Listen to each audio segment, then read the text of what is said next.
आज का बाइबल का वचन न्यायकर्ताओं का ग्रंथ अध्याय 9 वचन 6 से 15 और आज का सुसमाचार मत्ती के अनुसार अध्याय 20 वचन 1 से 16। न्यायकर्ताओं का ग्रंथ अध्याय 9 वचन 6 से 15। इसके बाद सिक्किम और बेत मिलो के सब नागरिक सिक्किम के बड़े पत्थर के निकट बलूत वृक्ष के पास एकत्र हो गए और उन्होंने अबीमेलेक को राजा घोषित किया। जब योताम को इसकी सूचना मिली तो वह जाकर गरिजिम पर्वत के शिखर पर खड़ा हो गया। उसने ऊंचे स्वर से लोगों को संबोधित करते हुए कहा, सिक्किम के नागरिकों, मेरी बात सुनो, जिससे प्रभु तुम लोगों की बात सुने। वृक्ष किसी दिन अपने राजा का अभिषेक करने निकले। वे जैतून के पेड़ से बोले, आप हमारे राजा बन जाइए। किंतु जैतून वृक्ष ने उन्हें यह उत्तर दिया, यह क्या, मैं वृक्षों पर राज्य करने के लिए अपने यह तेल क्यों छोड़ दूं, जिसके द्वारा देवताओं और मनुष्यों का सम्मान किया जाता है। तब वृक्ष अंजीर के पेड़ से बोले, आप हमारे राजा बन जाइए। किंतु अंजीर वृक्ष ने उन्हें यह उत्तर दिया, यह क्या, मैं वृक्षों पर राज्य करने के लिए अपना बढ़िया मधुर फल क्यों छोड़ दूं। इसके बाद वृक्ष अंगूर के पेड़ से बोले, आप हमारे राजा बन जाइए। और अंगूर के पेड़ ने उन्हें यह उत्तर दिया, यह क्या, मैं वृक्षों पर राज्य करने के लिए अपने यह रस क्यों छोड़ दूं, जो देवताओं और मनुष्यों को आनंदित करता है। तब सब वृक्ष कंटीले झाड़ से बोले, आप हमारे राजा बन जाइए।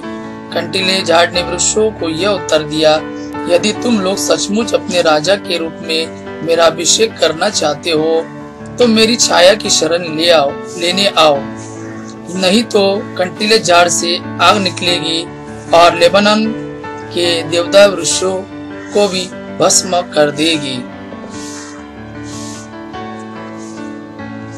आज का सुसमाचार मत्ती के अनुसार अध्याय 20 वचन 1 से 16 तक।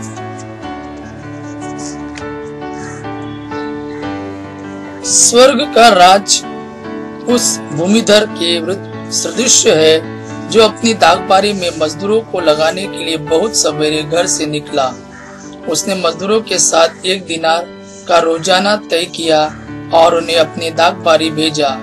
लगभग पहले पहर वह बाहर निकला और उसने दूसरों को चौक में बेकार खड़ा देखकर कहा, तुम लोग भी मेरी दागबारी जाओ, मैं तुम्हें उचित मजदूरी दे दूंगा।